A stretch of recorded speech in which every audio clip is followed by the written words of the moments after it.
మహనీయుల మహావజ్రాలు 7వ భాగం. మీరు ఎప్పుడైనా విన్నారా? మీకు తెలుసా ఈ వజ్రాలేంటో?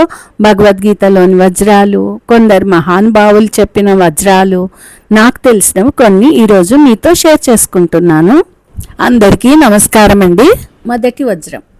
ఎవరైతే అన్ని పరిస్థితులలో మమకారము, ఆసక్తి లేకుండా ఉంటాడో, సౌభాగ్యానికి హర్షం నొందకుండా మరియు కష్టాలకు కృంగిపోకుండా ఉంటాడో అతను పరిపూర్ణ జ్ఞానంతో ఉన్న ముని అని కృష్ణ పరమాత్మ వివరించారు. ఇక 2వ వజ్రం. శరీరము నశించిపోతుంది, ఆత్మ శాశ్వతమైనది.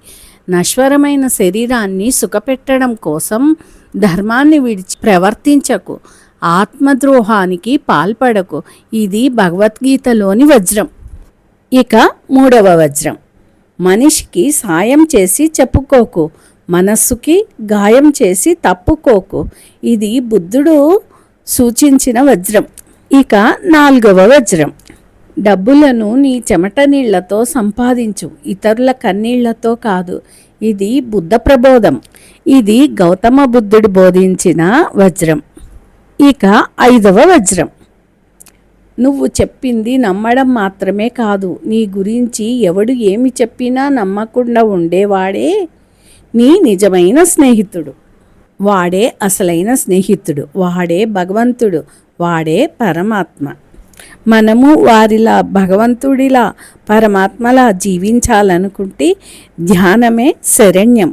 ధ్యానం ద్వారా జ్ఞానం, జ్ఞానం ద్వారా మహానుభావుల జీవితంలా మన జీవితం తీర్చిదిద్దుకోవచ్చు.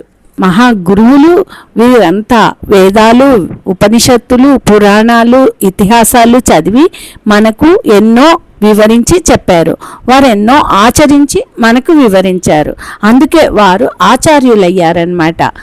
ధ్యానీ భవ, జ్ఞానీ భవ, సర్వే జనా సుఖినో భవంతు.